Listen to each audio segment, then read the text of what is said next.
estamos usando otro concepto distinto. Pero una generalidad también útil es la especie como una unidad evolutiva, donde hay una cohesión interna causada por la reproducción o por otras características, le apego un modo de vida, un nicho ecológico, que le da cierta homogeneidad, y la especie tiene, por tanto, los miembros de la especie un destino común. ¿Sí? Mientras que esa homogeneidad y destino común asociado a la reproducción y o al modo de vida compartido se rompe, se fragmenta cuando tenemos unidades evolutivas diferentes. Típicamente tenemos en mente especies asexuadas y conceptos biológicos de especies, pero podemos entender que hay unidades parecidas, cohesionadas por distintos otros factores en el mundo de la vida asexuada. ¿Sí?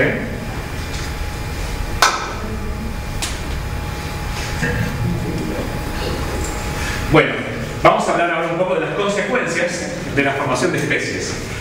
Y note que si se producen especies como unidades discretas, evolutivas, eso tiene consecuencias independientemente de cómo llegamos a esa producción de especies.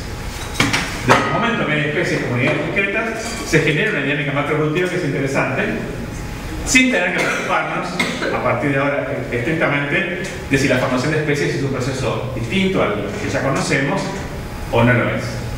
Hay consecuencias evolutivas de la formación de especies. Una de las más interesantes, de las hipótesis más interesantes, es la llamada hipótesis del efecto de Berger. ¿Sí?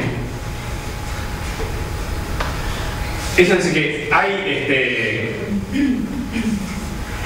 hay atributos de los organismos que tienen consecuencias, efectos, para usar la palabra, ¿sí?, en la probabilidad de nacimiento, persistencia y muerte o extinción de las especies. Dirían Lloyd y Gould, hay eficacia heredable, ¿sí?, eficacia emergente a nivel de especies con causas a nivel de los organismos. Veremos esto con algún ejemplo. ¿Sí? Se dice allí que entonces la selección clásica a nivel de organismos tiene efectos, incide como un efecto, tiene consecuencias a nivel de las especies. Es una idea importante que vamos a ver ahora con algunos ejemplos. ¿Sí? Vamos a tomar el caso de los antílopes africanos, que es el caso que estudió Elizabeth Berger, la paleontóloga, en su tesis de doctorado. Es un caso muy interesante, también es interesante la historia de ella como investigadora, pero vamos a ver que fue una de las primeras tesis que se planteó, luego de la aparición del modelo de equilibrios puntuados, examinar la hipótesis de selección de especies en un caso biológico particular, con un buen registro fósil, como es el de los antílopes africanos. Este grupo tiene dos tribus principales, ¿sí?, de las cuales una tiene pocas especies. Creo que actualmente esta especie, hay dos especies actuales reconocidas, ha cambiado un poquito la taxonomía, con mayor conocimiento, pero tiene pocas especies, tanto actuales como fósiles. No es un grupo demasiado rico en especies y tiene varias características ecológicas interesantes. Tienen rangos amplios de distribución, son lo que se llama generalistas ecológicos, si no son demasiado quisquillosos a la hora de vivir y alimentarse, son de amplio espectro. Y en el registro fósil se ve que estas son especies que persisten mucho en el tiempo. Típicamente hay una única especie en cada momento de tiempo en el registro fósil, hay una única especie reconocible en ese registro fósil. Una característica de importancia de este grupo es que sabemos bastante bien cuáles son los algunos elementos anatómicos que hacen el reconocimiento específico del sistema de apareamiento. ¿Recuerdan el concepto de especie basado en reconocimiento? Que las especies están formadas por organismos que comparten un sistema especie específico de reconocimiento. También sabemos que es como es la otra cara del aislamiento. Se reconocen en la interna y reconocen como miembros de otra especie, o excluyen en el cotejo a individuos de otra especie, ¿cierto? Bueno, Ese reconocimiento tiene muchas bases, obviamente, es un proceso complejo, pero incluye la morfología de las astas, de las cornamentas de estos animales, ¿sí? Entonces, ese es un material que fosiliza muy bien. Así que tenemos, por lo menos en el registro fósil, algunas pistas anatómicas de elementos que hacen la identidad específica. Y tenemos algo más directo que lo que sucede normalmente, que solamente indirectamente, por diferencias morfológicas que poco tienen que ver con el cortejo y la cópula, inferimos que el grado de diferencia es suficiente para distinguir especies. Aquí eso sigue siendo cierto, pero además tenemos algunos de los elementos que participan, intervienen en el reconocimiento a la vista en los fósiles. Bueno, el otro grupo es un grupo mucho más diverso,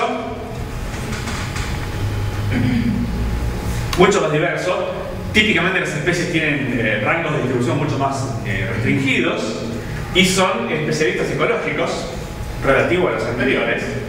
Quiere decir que son mucho más quisquillosos a la hora de elegir el hábitat, la alimentación, el modo de vida. Están mucho más asociados a ambientes y recursos particulares. Son menos amplios en su tolerancia, ¿sí? Y típicamente en el registro fósil esas especies duran menos, son más, pero duran menos, ¿sí? Pueden coexistir varias a la vez, está como más fragmentada la diversidad hoy y en el pasado en el registro fósil, ¿sí?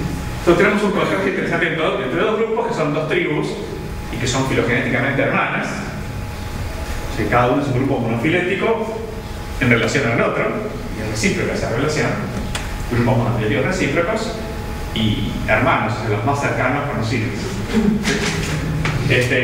Lo cual es un buen caso para estudiar la dinámica macroevolutiva. Aparte tiene otra cosa esencial, un buen registro fósil, ¿sí?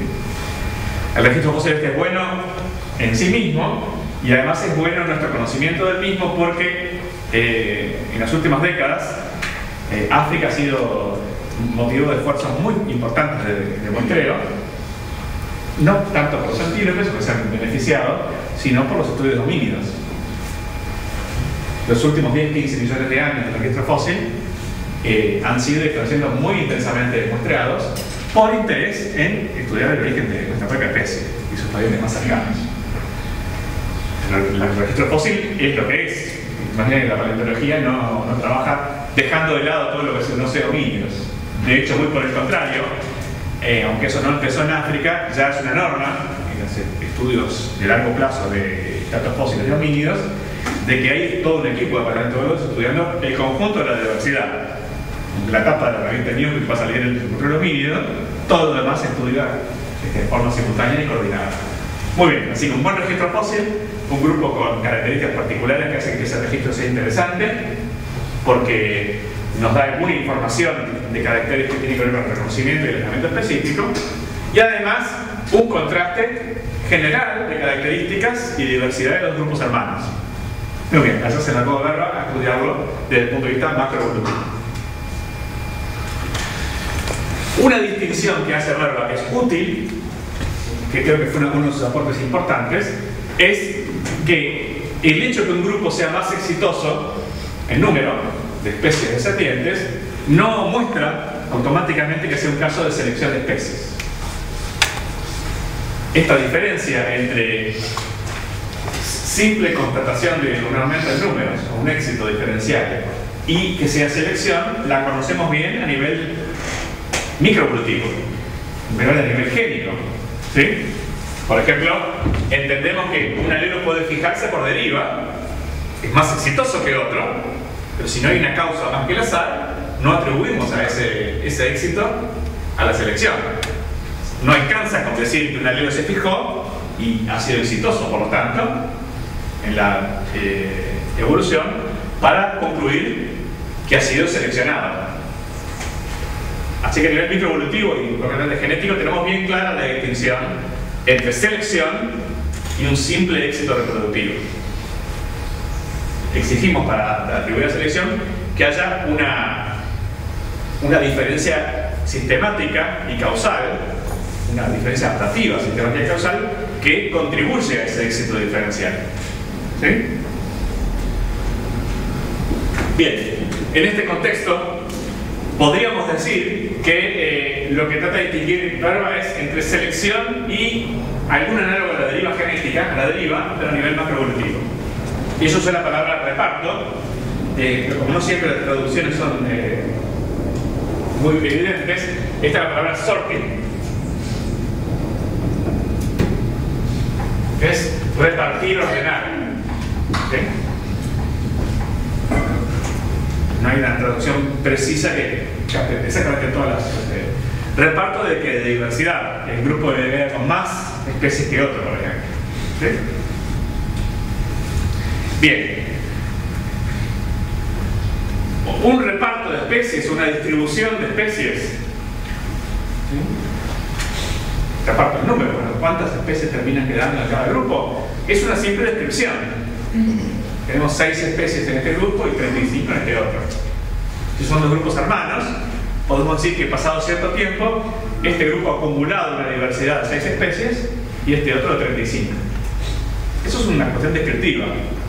Así como podemos decir que dos alelos que tienen un origen común, uno tiene 200 copias y una población lo tiene 1500. ¿Sí? Bien. Pero eso no contiene en sí mismo, como decíamos en un momento, ninguna implicancia necesaria sobre las causas. En principio puede haber dos causas básicas, que no son exactamente excluyentes, pero dos causas. Uno, que haya una razón causal para que un grupo sistemáticamente tenga mayor probabilidad de supervivencia y especiación que otro. Y el otro es que los dados rodaron bien para ese grupo y terminó con más diversidad. Así que la selección es una causa posible de este éxito diferencial, este reparto diferencial de diversidad, pero no es la única. Recordemos la exigencia alta de Verba, que para que algo califique como selección de especies debe ser un reparto diferencial basado en propiedades emergentes del nivel de las especies y no en simples efectos del nivel del organismo. ¿Sí? Eso es lo mismo en la clase pasada. Este puede ser un momento para explicar por qué a nivel de especies es bastante fácil de hecho que dos grupos tengan una acumulación diferencial de especies simplemente por azar. Vamos a ver eso, hacer una breve desviación para distinguir eso con claridad.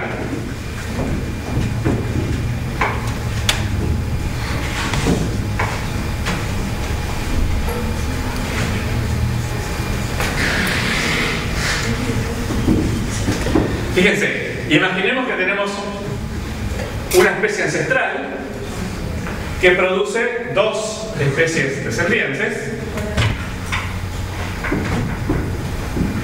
y vamos a imaginar un proceso de diversificación de especies completamente al azar. Vamos a ser específicos, que la diversificación al azar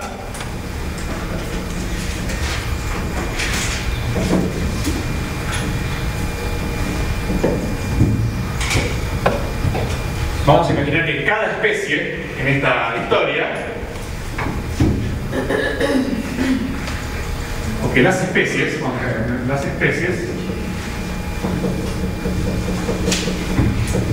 tienen igual probabilidad de especiar.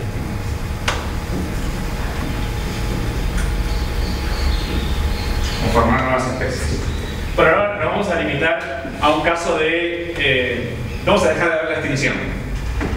Las especies o quedan como están o especian nuevamente. ¿De acuerdo? Si quisiéramos generalizar este ejemplo, tenemos que hacer una afirmación equivalente con respecto a la extinción. Igual probabilidad de persistir o extinguirse por unidad de tiempo e igual probabilidad de especiar. En caso de persistir, si se extinguieron, se acabó. ¿Bien? Así que vamos a poner acá entre paréntesis y de persistir. Pero nos concentramos en el tema de la especiación para simplificar el asunto. Bueno, o sea que estos dos linajes tienen igual probabilidad de volver a especiar. Empezamos, por supuesto, el sistema es completamente simétrico. Son dos ancestros iguales desde el punto de vista de su dinámica macroevolutiva, entre sí e iguales al ancestro común. ¿Cómo imaginamos esto? Que en cada generación, o cada unidad de tiempo, cada 100.000 años, no importa, en cada unidad de tiempo, cada uno de estos tiene cierta probabilidad especial. Así que son equivalentes en ese sentido. Ahora, ¿qué sucede? Dijimos una probabilidad, quiere decir que en cada generación, para cada linaje, hay una especie de tirada de dados. Para decir un número cualquiera, hay una probabilidad de 1 en 100 de que salgan especiales. Ahora, en alguno de estos dos linajes va a ocurrir, en algún momento, que se da un evento de especiación. Imaginemos esto. Mientras que este quedó como estaba.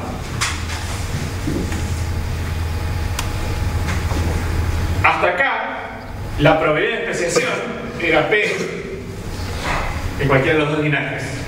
Y eso sigue siendo cierto acá a futuro, después del primer evento. Pero, ¿cuál es la probabilidad de especiación que tiene este linaje con respecto a este? El doble. ¿Sí? Quiere decir que el proceso sigue siendo al azar y sigue siendo homogénea la probabilidad de especiación por linaje. Pero hay un efecto de acumulación. El que tiene más chances de tener todavía más. El doble, de hecho, en este caso. Y si acaba de ocurrir una especiación, pasa a ser el triple y así sucesivamente. La conclusión es que es bastante fácil que por azar, por simple azar, dos grupos filogenéticos hermanos, monofiléticos recíprocos, terminen siendo muy distintos en tamaño. Tamaño significa el número de especies. No se precisa demasiado para que eso ocurra. Eso refuerza la idea entonces que el solo hecho, la sola descripción de que hay más especies en total o por unidad de tiempo, lo que sea, en un grupo que en otro, no demuestra que sea selección, porque puede ser simplemente por azar. Y Verro plantea dos cuestiones. Primero, el éxito diferencial tiene que ser sistemático y no casual, a nivel al azar. Y además, tiene que ser basado en propiedades emergentes del nivel de especies. Recuerden que se ponía esa exigencia muy alta para que fuera un verdadero caso de selección de especies.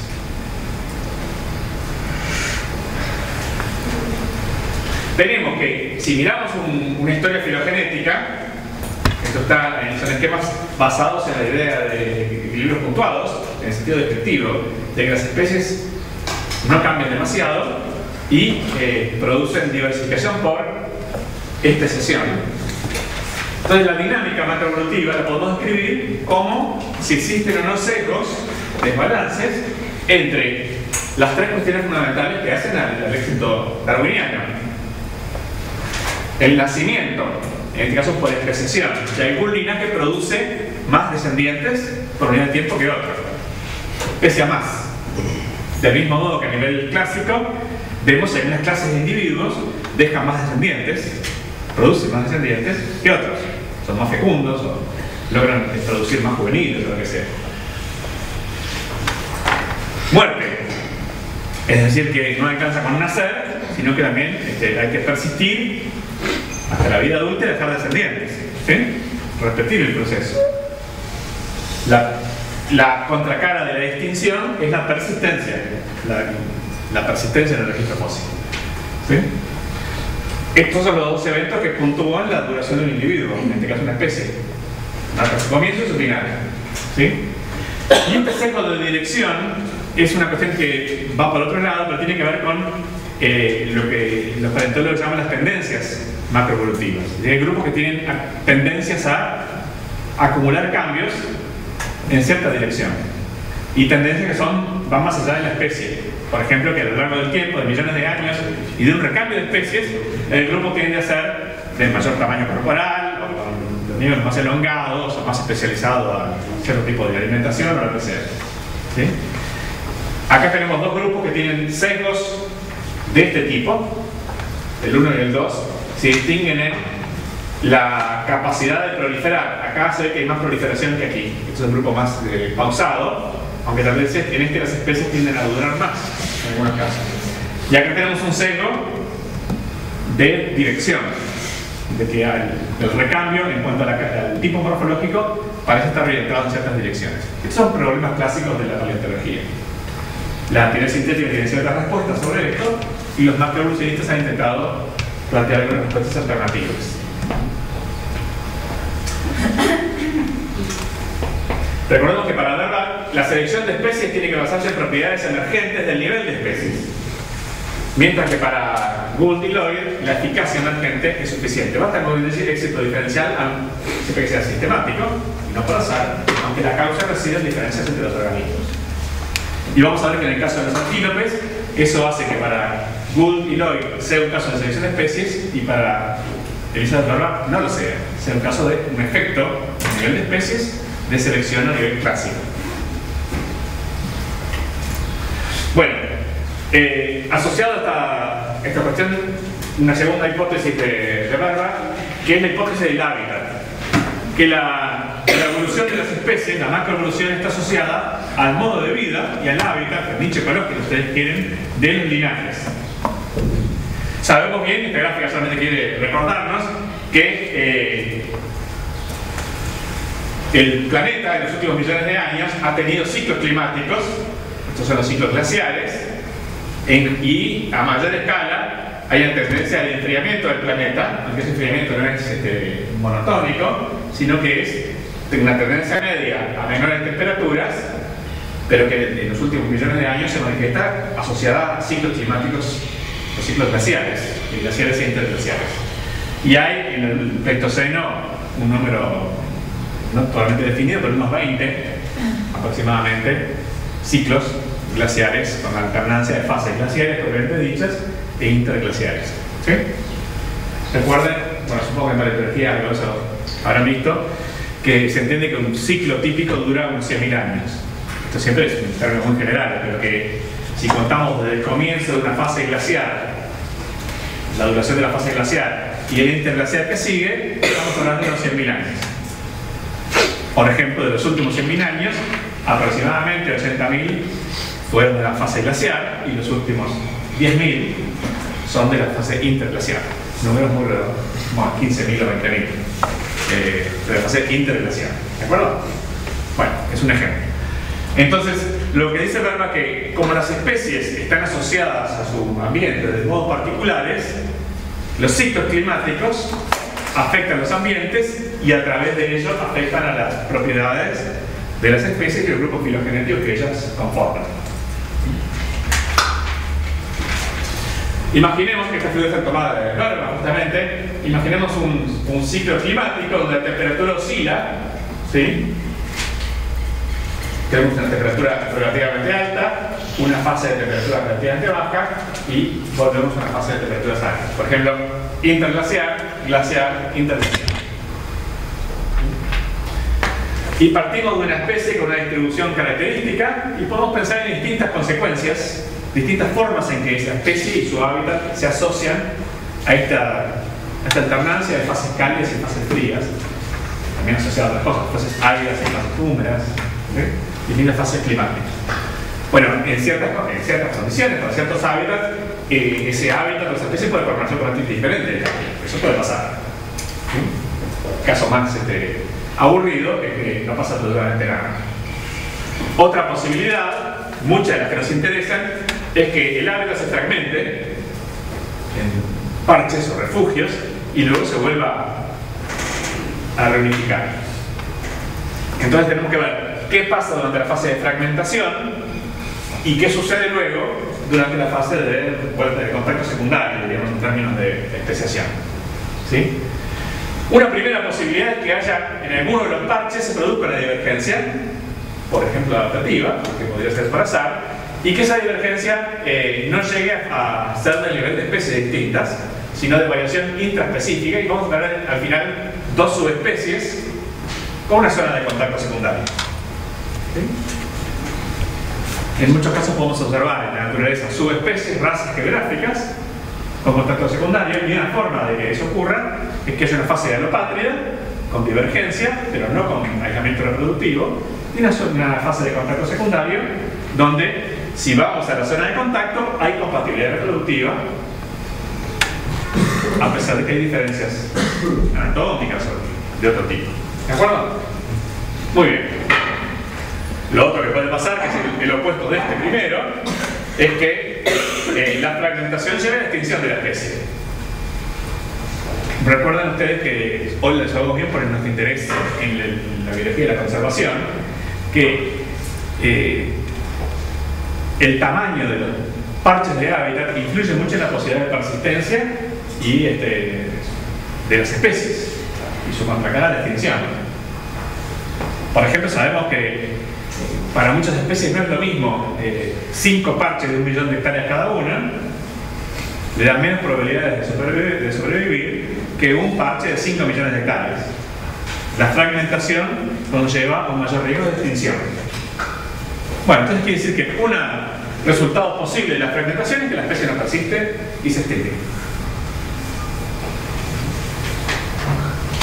Hay otros resultados. Esta prueba que es muy minuciosa, lo sabemos porque estuvo acá dando un mini curso hace un tiempo.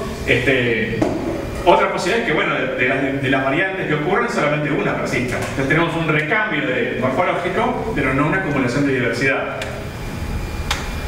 De repente, si fuéramos taxonos, diríamos que tenemos una especie aquí y una especie derivada acá, pero una única especie derivada que reemplaza a la anterior sin acumular diversidad biológica. Otra posibilidad es que se produzcan especies distintas en el aislamiento. Ven que Verba se concentra en la especiación clásica alopátrida. Cuando hay aislamiento, fragmentación, hay oportunidades de especiación. ¿Sí? Y bueno, así que tenemos una posibilidad es que haya especiación y que persistan más de 2 formas. Por ejemplo, que la forma ancestral persiste y aparezca una forma derivada, novedosa, o que la forma ancestral sea sustituida por 2 en lugar de una sola forma derivada. Aquí tenemos el espectro completo de resultados posibles de un evento de fragmentación y reunificación posterior. Nada de esto se sale del marco de la teoría clásica de la especiación. ¿De acuerdo? Siempre está puesta a la vista para ver las consecuencias de estos fenómenos. Sí. La C era la formación de subespecies.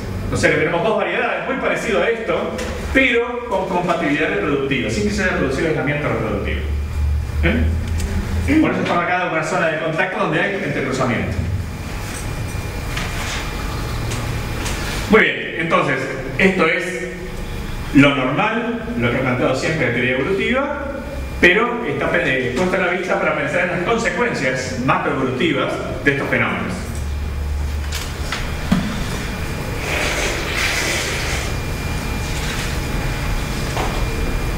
Bueno, aquí simplemente hay un ejemplo más detallado de cómo pueden variar distintos ambientes y su distribución en ciclos de calentamiento y de enfriamiento, ciclos climáticos como los que hemos experimentado en los últimos millones de años. ¿Sí? Por ejemplo, noten que en un ambiente determinado, por ejemplo el bosque húmedo, en una fase de enfriamiento, que típicamente son fases más áridas, conocen el hemisferio sur, ¿sí? Puede verse fragmentado. Y después hay un calentamiento, se recompone, se reconecta ese hábitat. Pero cada hábitat tiene su historia. O sea que lo que está diciendo Verba es que el ciclo climático es importante, pero tiene consecuencias potencialmente distintas para distintas especies según su modo de vida. Aquellas ligadas fuertemente al hábitat, por ejemplo en este caso bosque, van a tener fragmentación durante las fases glaciales y reconexión, expansión de hábitat durante las fases interglaciares. Para otros ambientes como este, ¿sí? Puede haber mayor conexión, mayor interconectividad en las fases glaciares que en las fases interglaciares. Así que si hay especies muy ligadas a un ambiente, a un tipo de ambiente, serán afectadas por los ciclos climáticos, pero potencialmente de maneras diferentes. Y si hay una especie muy generalista que todo esto le importa poco, de repente pasa por alto esos ciclos sin mayores perturbaciones. Bueno, ¿Qué sucede? Para Verba, estos ciclos climáticos y sus consecuencias ambientales acarrean consecuencias sobre las especies. Ella considera que en los momentos de cambio de fase son los momentos en que aparecen recambios, potencialmente recambios de especies. Recambios por extinción, especiación. ¿Sí? Y así como también poder por migración. Variantes de otros lugares que migran a regiones conocidas. Entonces, ella propone en un trabajo, una serie de trabajos muy famosos, que en África esos ciclos climáticos no solamente afectan a un grupo, como los antílopes, sino que hay concentración de eventos de recambio, lo que llaman pulsos de recambio de especies, que coinciden o tienden a coincidir en grupos de organismos dispares. En este esquemita, homínidos, antílopes, distintos grupos de antílopes, los dos tribus, ¿sí? Especies de plantas y especies de aves, tendrían fases de mayor estabilidad y fases de mayor recambio. Y el recambio incluye en el esquema varios eventos. Puede haber extinción, puede haber especiación, ¿sí? Puede haber las dos cosas, pero se concentran los cambios en ciertas zonas del registro. Lo interesante de esto entonces es que el tiempo no tiene un significado uniforme para las especies, sino que hay momentos en que es más favorable, más posible el recambio, tanto la especiación como la extinción y la migración en una medida, y hay momentos en que hay mayor estabilidad. ¿Sí? En relación al modelo de equilibrios puntuados, estas serían las fases de estasis y estas serían las fases de puntuación o de recambio. En términos de la especiación, estos serían momentos de menor probabilidad de especiación y estos serían los momentos de mayor probabilidad de especiación. Nota que la especiación es la formación de linajes que además luego logran persistir. La especiación es la formación de linajes, punto. Pero si no persisten, no tiene consecuencias, ¿no? Y también es el momento en el que es más factible la extinción, porque la fragmentación puede tener la extinción como una de sus consecuencias. Entonces, fíjense lo interesante de este planteo. Es posible que cada una de estas historias pueda ser estudiada en sí misma en términos completamente clásicos. Especiación alopátrida, importancia de la selección diversificadora, natural, clásica o sexual, en la formación de unidades reproductivas aisladas, que cuando toman contacto están al menos parcialmente aisladas biológicamente, etc. O sea que cada una de las historias no requiere realmente de argumentos adicionales. Si nos queda un asunto todavía, es que si la estasis realmente predomina o hay también variación intraespecífica en todo momento, no solo en el momento de la especiación, ¿sí?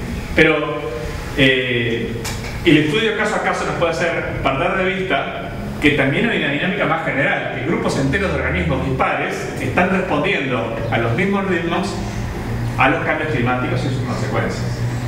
Esa perspectiva macroevolutiva no pierde ningún valor por el solo hecho de que el proceso caso a caso sea el que ya conocemos. Hay consecuencias macroevolutivas o fenómenos macroevolutivos que merecen ser estudiados sin por eso requerir que se tengan causas o bases radicalmente distintas a las que hemos estudiado hasta ahora. Muy bien, entonces esto es en defensa de la macroevolución, aún desde el punto de vista más clásico, más microevolucionista en cuanto a los procesos mismos. Bueno, en los bóvidos, ya no solamente los antílopes, sino los bóvidos en general, el registro fósil africano es muy rico. Nunca perfecto, pero muy rico. Y acá hay una curva de acumulación de especies donde el esquema es así. Cada punto es un momento del registro en el cual aparece una especie. El primer registro de una especie. Registro positivo. La especie puede ser más antigua, obviamente, pero aparece positivamente en nuestro registro, la tratamos en un punto. Y la línea vertical es el periodo de tiempo en el cual tenemos un registro de la especie. No tiene que ser continuo el registro, pero de mínima tenemos un ejemplar en la base y el último ejemplar conocido de la especie, asumimos que hay continuidad. ¿De acuerdo? Bien. Entonces notamos que, bueno, las especies tienen su duración, y también vemos que si tomamos como referencia una curva de acumulación al azar, acumulación, digamos,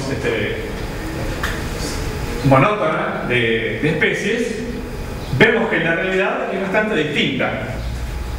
Esta es la curva que mejor predice una acumulación lenta y gradual, sin escalones, digamos así, de la diversidad. Pero el origen de la diversidad es bastante distinto a eso. Fíjense, lo que tenemos son zonas donde aparecen grandes números de especies, intercaladas con zonas donde siguen apareciendo especies, pero en mucho menor medida.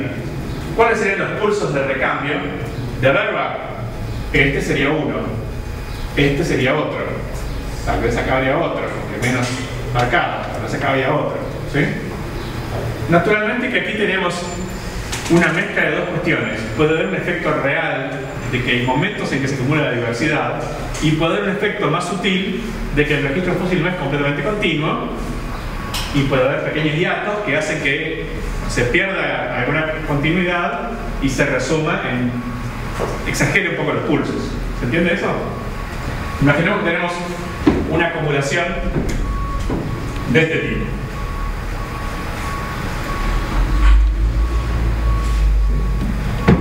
Vamos a parar por acá. Pero que el registro fósil tiene una imperfección. O sea que esta acumulación sería relativamente gradual.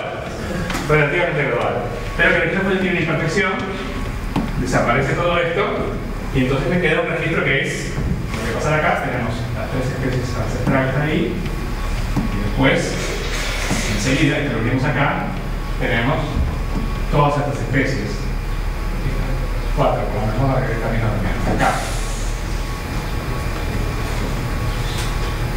Y después, recién unas pocas aparecen como separadas. Así que pequeños hiatos en el registro fósil hacen un efecto adicional de acumulación, porque concentran apariciones, todo lo que sea posterior al comienzo del hiato y anterior a su fin aparece acumulado en el registro. Pero se puede analizar estadísticamente si, con un buen registro y una buena cronología, si lo que vemos, estos son puras acumulaciones causadas por hiatos, y la respuesta es que no, que realmente hay momentos más privilegiados para la acumulación de diversidad. Otros detalles, estas pequeñas is y minúsculas en la base de algunos puntos, es que esos son inmigrantes.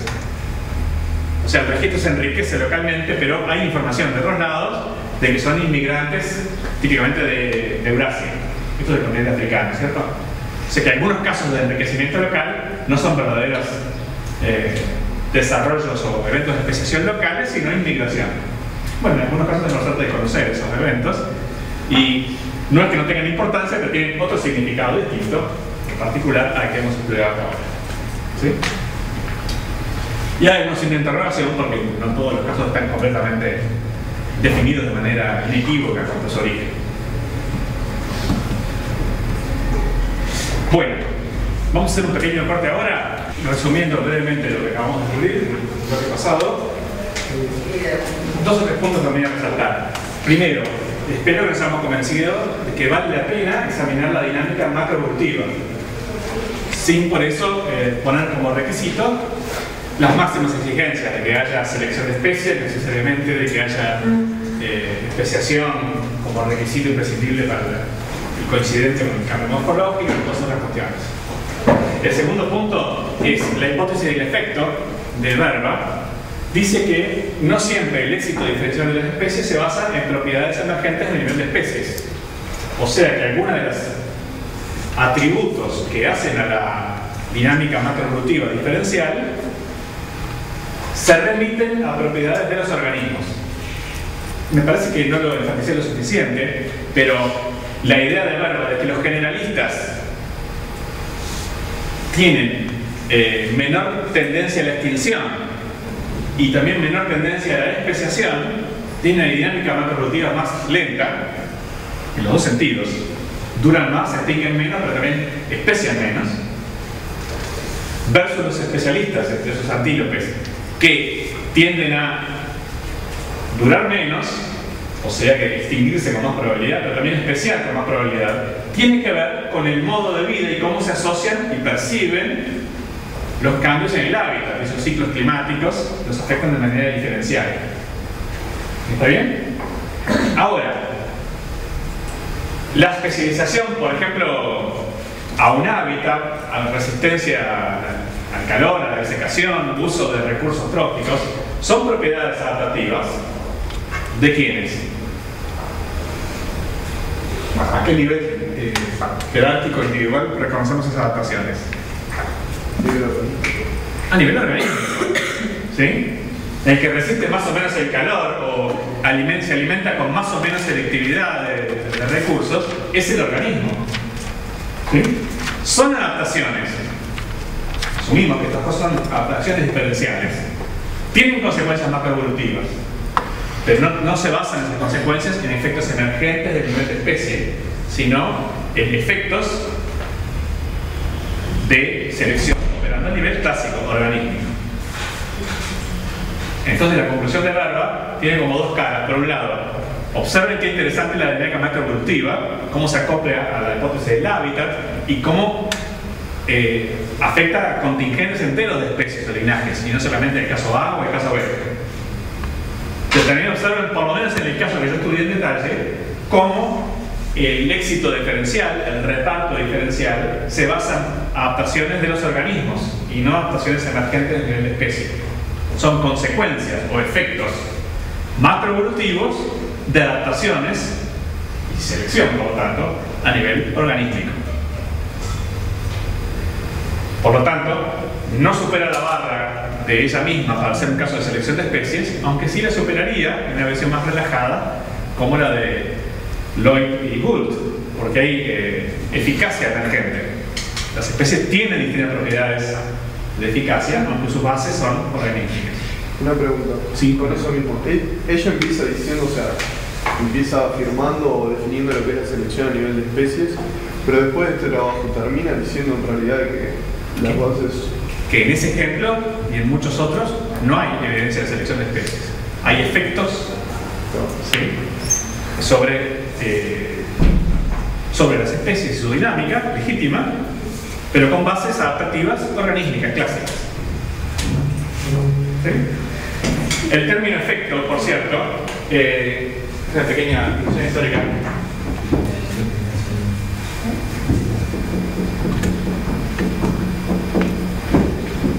Hay un trabajo clásico de Williams, George Williams,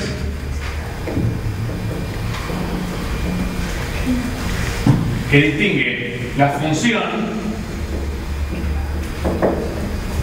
y los efectos.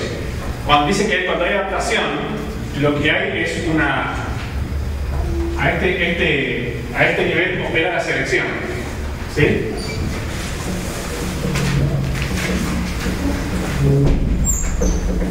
Produce un cambio adaptativo.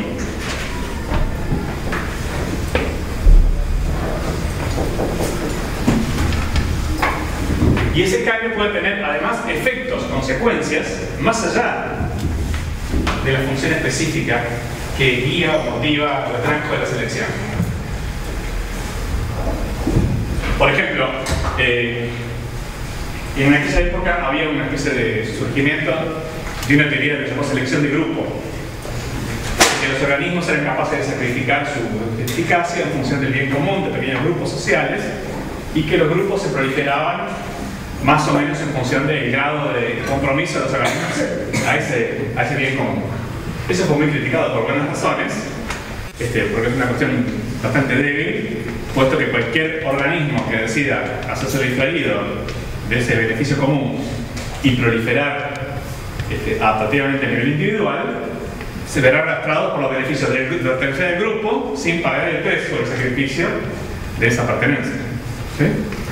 Bueno, pero esta distinción, de acá está la palabra efecto, que es la siguiente.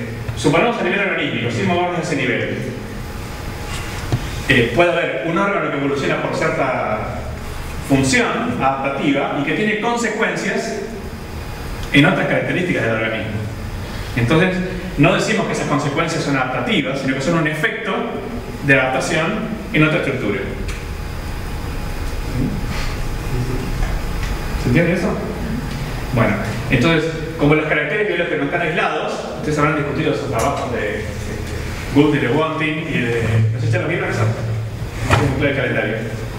De Gould y Lewontin y de Mayer sobre No, el de Mayer todavía no es. Sí. Bueno, cuando les toque esa discusión van a ver que hay una visión muy simplista que dice que cada parte del organismo como está seleccionada en sí misma, ¿no? Y una crítica a eso es que la integración del organismo hace que una adaptación de una función no está aislada del resto.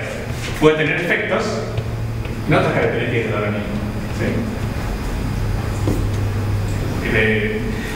Hay muchísimos ejemplos de eso, de una adaptación local que tiene consecuencias en otras características que no son en sí mismas adaptativas, aunque son consecuencias de la adaptación. Bueno, esta misma idea del efecto la aplica Barba en términos jerárquicos.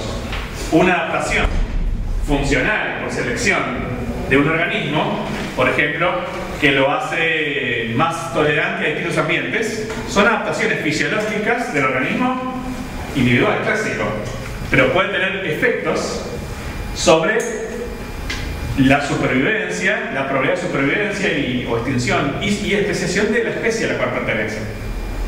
¿Sí? Por ejemplo, si el organismo es más amplio en su espectro ecológico, eso reducirá las probabilidades de fragmentación, los ciclos climáticos, y por tanto reducirá a la vez las probabilidades de extinción y las probabilidades de especiación. La dinámica macroevolutiva de un grupo generalista es distinta de la dinámica macroevolutiva de un grupo más especializado en teorías ambientales. Pero, y este gran pero que puso Barba, eso puede ser un simple efecto, importante, pero efecto al fin, de adaptaciones por selección, como es toda adaptación, a nivel clásico, organístico. No propiedades emergentes del nivel de grupo. Hay consecuencias a nivel de grupo, pero las bases funcionales están a nivel clásico. Muy bien, creo que eso no lo había enfatizado con suficiente claridad y conviene hacerlo.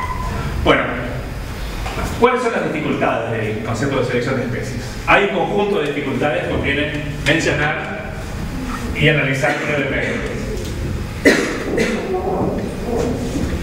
Primero, sabemos que cuando hablamos de selección, hablamos del proceso de competitivo poblacional que vislumbró Darwin, solamente extendido a otro nivel.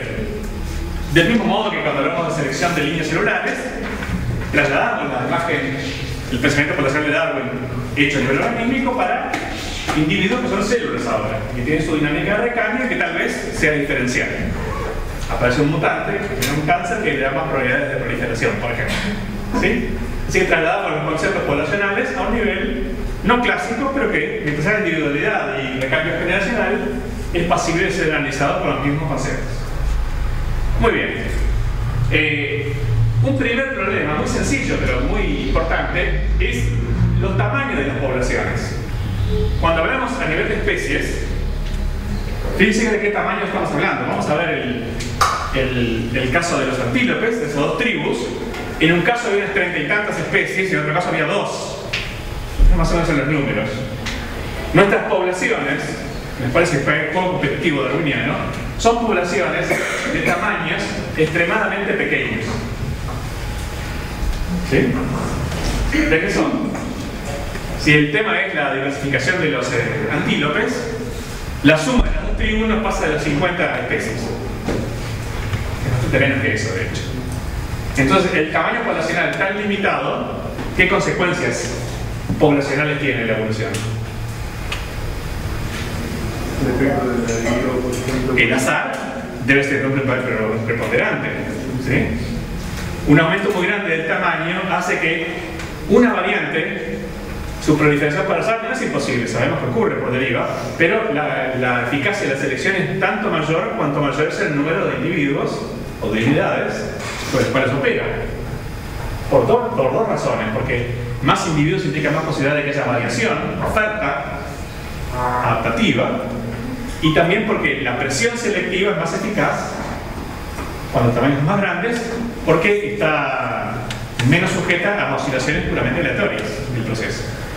¿Sí? Así que mayor cantidad de individuos implica más eficacia selectiva por dos razones: más oferta de variación pasible de ser seleccionada, ¿sí? y mayor eficacia de las selecciones selectivas en contraposición al sintesar. Así que bueno, esto es muy sencillo, pero muy importante. Otro, también clásica aplicación del pensamiento poblacional. Podemos decir, un poco cínicamente, bueno, nosotros somos microevolucionistas por la simple razón de que dedicamos un mes y medio a la microevolución. Nos piden que apliquemos esos conceptos a nivel de especie. Muy bien, vamos a hacerlo. Queremos saber los números, queremos saber los tiempos. Arrancamos por ahí, porque ese es el pensamiento poblacional. ¿Cuál es el tiempo generacional de esta dinámica macroevolutiva de selección de especies posible? La vida de la especie. Según los propios propensores del equilibrio puntuado, las especies permanecen incambiadas y duran en el registro fósil muchos millones de años. En mamíferos, para seguir con el ejemplo de los antílopes, la vida media de una especie anda alrededor de los 5 millones de años. 5 a 8 millones de años. Quiere decir que también hay solapamiento de generaciones, pero una generación debe durar algo así como 5 millones de años. ¿Sí? Seguimos con el razonamiento. Si una generación son 5 millones de años, aproximadamente, ¿cuántas generaciones han transcurrido desde el origen de los mamíferos? ¿Alguien recuerda cuándo se describieron los mamíferos? Números redondos que me pueden engañar con cualquier número razonable. Más o menos para ese registro fósil. Triásico, eso promedio, ¿cuántos millones de años son? 200, puede ser. A mí me engañan fácil. 200, bueno. Vamos a 200 millones de años. No nos importa, para la conclusión que queremos sacar, no nos importa que viene un paleontólogo y nos agrega 50, nos saca 50 millones. ¿Cuántos son 200 millones de años en generaciones ahora? Son 40 generaciones. ¿Ah? Fíjense que las propuestas más extremas de selección de especies, como la de Stanley, él dice, bueno, hay un desacoplamiento entre la micro y la macroevolución. Y además la microevolución, como hay estasis, no es muy eficiente. Deberíamos explicar entonces las tendencias y los cambios de diversificación adaptativa en los linajes por selección de especies. Muy bien. Tenemos entonces 40 generaciones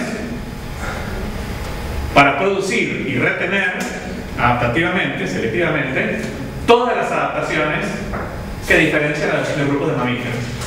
¿Sí? Grupos y especies de mamíferos. Bueno, no hace falta ser muy puntilloso para darse cuenta que es virtualmente imposible que la selección de especies, recuerden que para que esto sea así, la mutación a nivel de especies, el reparto de variación dentro de las especies que ocurre con la especiación, debe ser más o menos al azar. Porque si no es al azar, se está dentro de las especies, aunque coincida con el momento de la especiación. ¿Sí? Es decir, que si la variación morfológica se produce al azar y coincide con las funciones de especies, las especies no son muchas. ¿Cuántos mamíferos vivientes tenemos? Ahí estoy con los números. Los números que no sé, se los pregunto a ustedes. 6, 7 mil, números así. ¿Ah? Máximo habrá habido esa diversidad desde el origen del momento hasta ahora, posiblemente menos, pero dejemos 6, 7 mil individuos, especies. Pero con un recambio generacional cada 5 millones de años, le da 40 generaciones.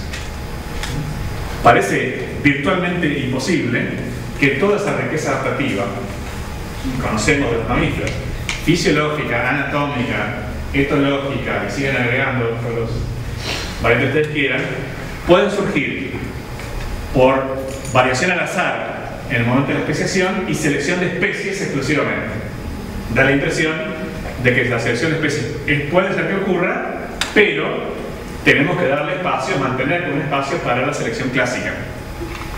Esas adaptaciones fisiológicas, anatómicas que vio Barber en los antílopes, diferenciales, son razonablemente atribuibles a los organismos que forman las especies y no a propiedades emergentes de las especies.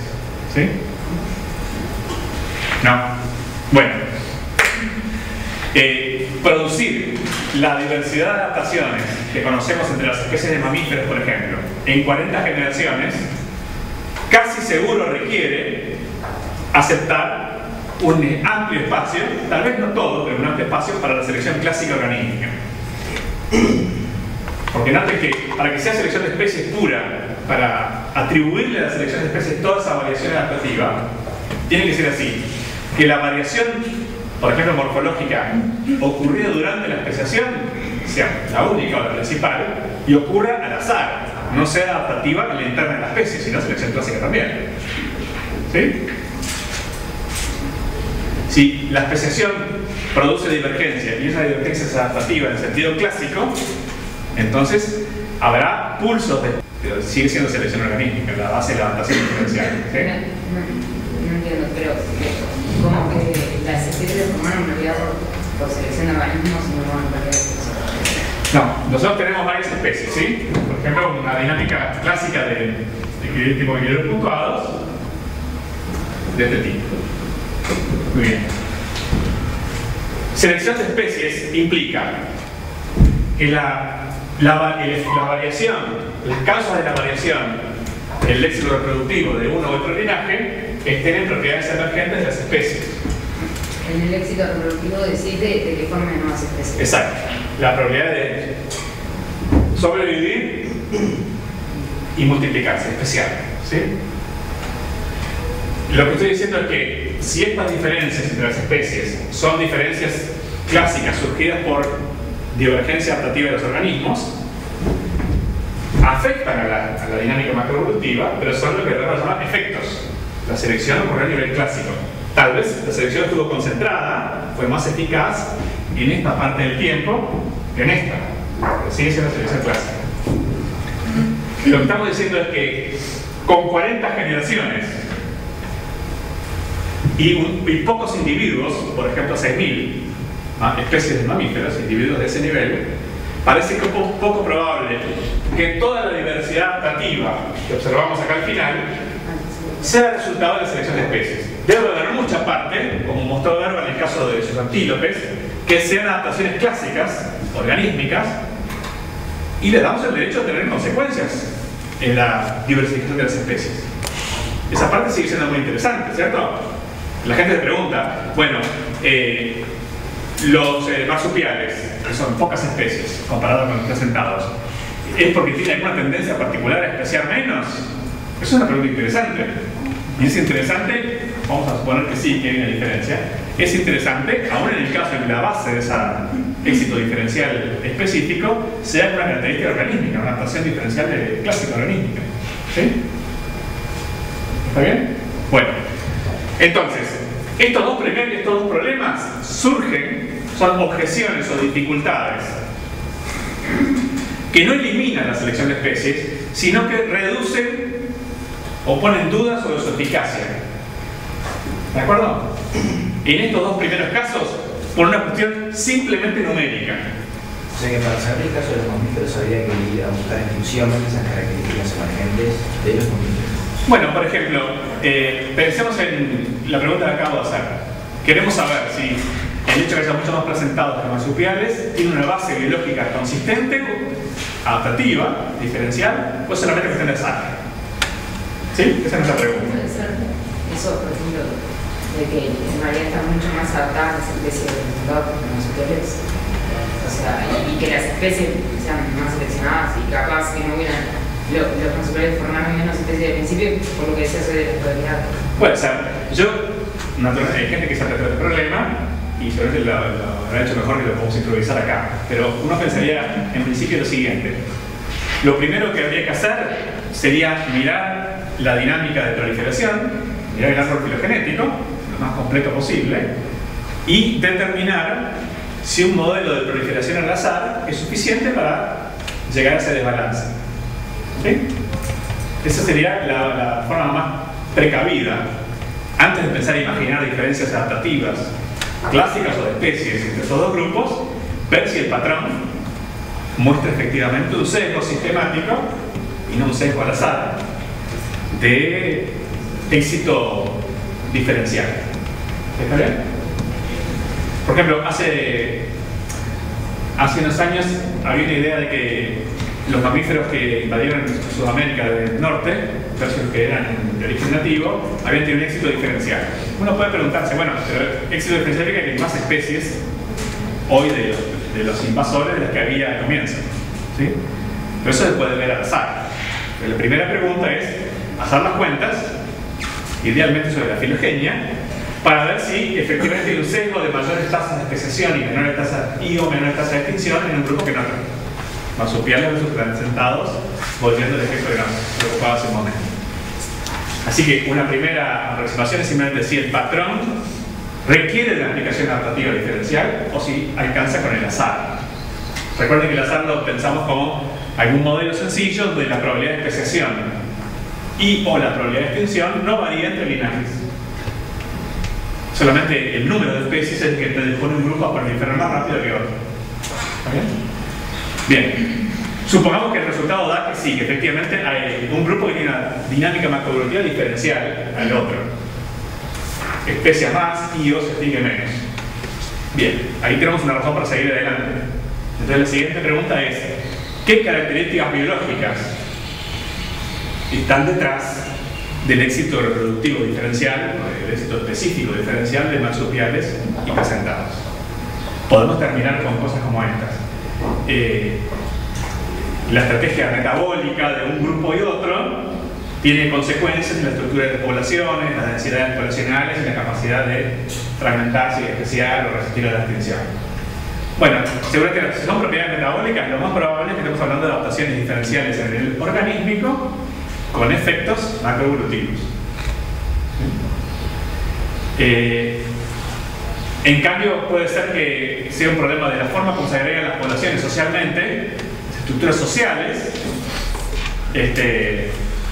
hacen que una especie sea más cohesionada y el otro tipo de especie sea más, naturalmente más subdividido. Ahí, si bien hay que tener que ver las características de los organismos, las características reproductivas de los organismos, la estructura social no es una propiedad del organismo. Su tasa metabólica sí, porque hace ejercicio mental y elimina al resto de sus congéneres, ese individuo sigue teniendo su propia tasa metabólica, la del marsupial, por ejemplo, ¿no? Digamos, estoy interesando un poco. Entonces, si hay una estructura social, aparecen propiedades emergentes de estructura poblacional que no son reducibles o simples efectos de las propiedades individuales, entonces podría haber una base a nivel de especies, un campo fértil para la selección de especies. No vamos a resolver acá de un plumazo si hay una diferencia adaptativa macroevolutiva entre marsupiales y placentados. Pero adelantamos cuáles serían las preguntas, Podemos adelantar un poquito más. Seguramente vamos a terminar con una mezcla de propiedades organísticas, estrategias adaptativas diferenciales, con efectos macroevolutivos, y tal vez consigamos identificar algunas características emergentes del nivel de especies que realmente hacen una diferencia a ese nivel. Si hay que apostar, lo seguro es lo primero. Tal vez lo más interesante puede ser lo segundo, pero de mínima habrá una mezcla de las dos cuestiones. Me parece difícil el otro extremo de que la gran mayoría de los cambios evolutivos están desacoplados de la microevolución, nada tiene que ver con ella y son simplemente macroevolutivos o de selección de especies. Ese extremo parece poco probable, pero no vamos a descartar que haya espacio para la selección de especies. Muy bien. El otro tema tiene que ver con la cohesión. La lógica de Kieserian de definir una especie como un individuo es clara, no tiene mayores problemas desde el punto de vista de la definición. Pero rápidamente reconocemos que los factores de cohesión de una especie son bastante distintos y tienen un aspecto de ser más débiles que los factores de cohesión de un organismo. Hay razones para eso, fíjense. A nivel organísmico, el grado de integración funcional, fisiológica y anatómico es tal que cualquier desviación importante de una parte de ese organismo tiene consecuencias dramáticas a nivel organístico. Hay un alto nivel de integración fisiológica y anatómico, funcional en general, de un organismo. Noten además que desde el punto de vista darwiniano hay buenas razones para un altísimo grado de cooperación entre las células que forman un organismo. ¿Cuál es esa razón?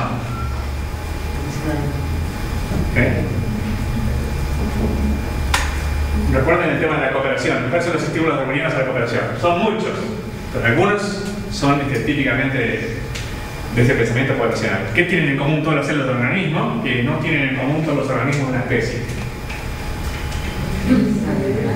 Necesitan de todo el organismo. Interdependencia, sí. Hay una cohesión muy fuerte, pero hay bases biológicas más sutiles para eso. Cuando pasamos de un organismo a otro, vemos variación morfológica, pero tal vez menor que entre células de distintos tejidos, ¿no? A veces la diferencia anatómica o funcional entre células del mismo organismo es mucho más marcada que entre organismos de una especie. Pero hay un factor de identidad entre las células que no lo tienen los organismos. Identidad genética. Típicamente, no siempre, porque la diversidad biológica es así, pero típicamente todas las células del organismo son descendientes de una única célula, el cigoto. Así que una fuerte identidad genética. Recuerden que el parentesco, a cualquier nivel, coloca premios a la cooperación, porque el éxito de un pariente tiene otro significado darwiniano que el éxito de otro individuo cualquiera. ¿Sí? Aquello es la eficacia inclusiva. Entonces, la eficacia inclusiva de una célula incluye su propia eficacia directa y la eficacia de todos sus parientes. Ahora, ¿cómo son todas las células del organismo? Esencialmente tiene un parentesco genético total, de 1, 100%. ¿Sí? Hay pequeñas variedades, alguna mutación somática que haya dado alguna diferencia, pero esencialmente hay una altísima identidad genética en esas células. Entonces, desde el punto de vista darwiniano, el éxito de cualquier célula vale lo mismo para todas las demás. Vale el sentido darwiniano, de eficacia reproductiva. Así que hay fuertes elementos de cohesión, tanto por identidad genética como por integración funcional, en las células de las partes y por ejemplo las células de un organismo multicelular. La cohesión a nivel de especies existe, ya lo discutió para nosotros Templeton, pero evidentemente es más débil y sobre todo deja muchísimo más espacio para el juego individual, en este caso interno, de los organismos. El margen de juego libre que tienen los organismos de una especie es muchísimo mayor que el margen de juego libre que tienen las células dentro de un organismo. ¿Bien? Entonces, casi podríamos decir que la integración genética y funcional de un organismo es un elemento de represión de la dinámica evolutiva de las células, o de sus partes en general. Y esto no lo invento yo, ya se ha hablado de lo que se llama la tiranía del organismo. Estos términos rimbombantes son para captar la atención, pero hay un elemento claro, ¿sí? Integración funcional, identidad genética. Las dos cosas llevan a un alto grado de cohesión y un bajísimo grado de independencia evolutiva de las partes, en este caso las células. A nivel organísmico hay elementos de cohesión social, ligamentos nicho, todas esas cosas que hemos discutido, pero evidentemente son primero más débiles y segundo no inhiben muchísimo menos el juego individual. Dentro de una especie, un organismo puede hacer su juego reproductivo, no con total y absoluta prescindencia, porque hay elementos de interacción social y otros, pero sí con muchísima más libertad de el caso de las células de un organismo multicelular. Así que la cohesión de las partes en una especie existe, sin duda, pero es mucho más débil y sobre todo deja lugar a la dinámica del recambio interno, la evolución darwiniana clásica, intraespecífica, que no colide, no crea problemas, hasta por el contrario, al éxito reproductivo de la especie. Mientras que la independencia reproductiva de una célula, o una línea celular, puede crear problemas a la supervivencia del organismo, el éxito reproductivo interno de un tipo de organismos no solamente no crea problemas en la especie, pero lo puede beneficiar en su supervivencia a largo plazo. ¿Sí? Bueno, otro punto, muchas ventajas diferenciales de linajes, especies o grupos de especies son reducibles al estilo de larva, son reconocibles como efectos específicos o a nivel de linaje de propiedades individuales clásicas. Organísticas sería mejor decir acá. Que muchas propiedades que diferencian a las especies son reducibles, se pueden atribuir en definitiva, a diferencia de los organismos que la componen. Vamos a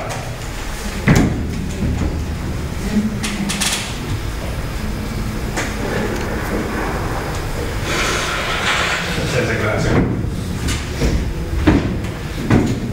El siguiente punto, que está muy vinculado con el anterior, es esta. No queremos llegar al extremo de negar la selección de especies.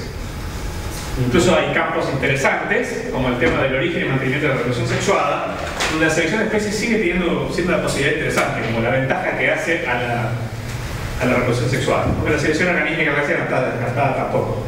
Pero sí pensamos que la importancia relativa, hay un desbalance en importancia relativa que en estos momentos es honesto decir que está más claramente documentada y ampliamente documentada la eficacia de la selección clásica a nivel organístico que la eficacia de la selección de especies o de grupos filogenéticos.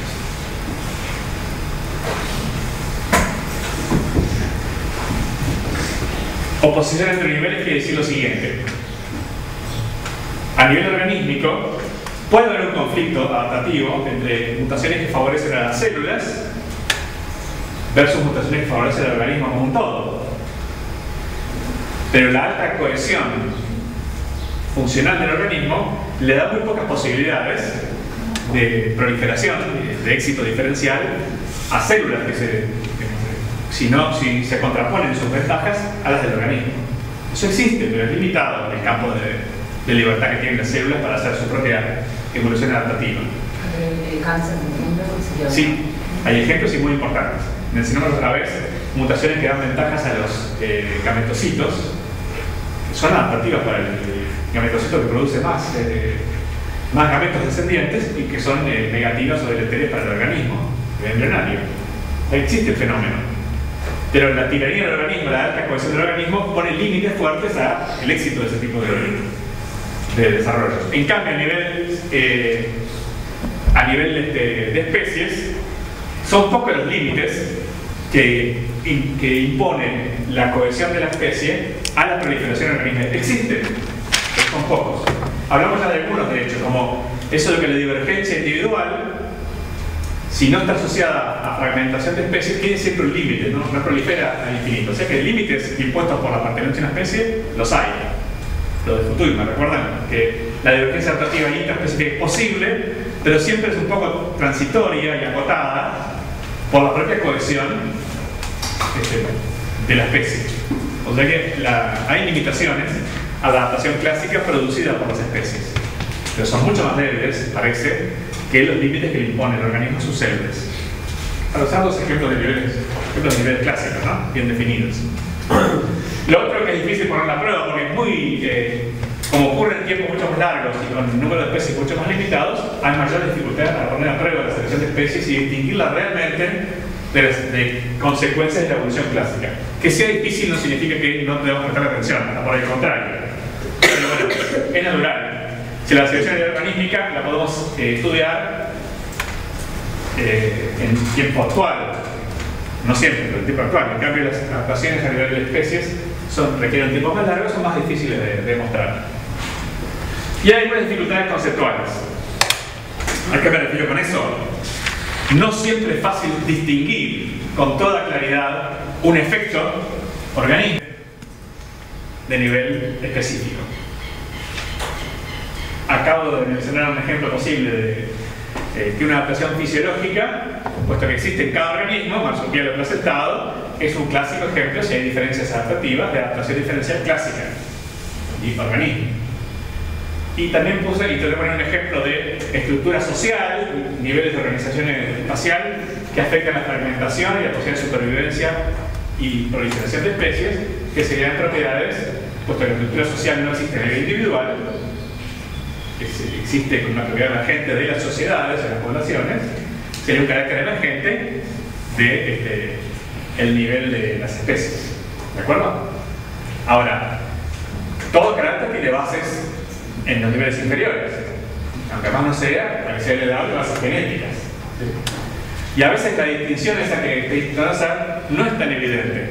Sí, hay estructuras sociales que no son reducibles al nivel individual, organístico, clásico, porque el individuo no tiene una estructura social, contribuye a ella, pero no la tiene. Pero también sabemos que el modo de vida, las adaptaciones individuales, clásicas, organísticas, influyen mucho en la formación y la persistencia de las estructuras sociales. Porque siempre hay un juego de un dilema entre cooperación y competencia entre organismos. Un dilema entre cooperación y competencia entre organismos.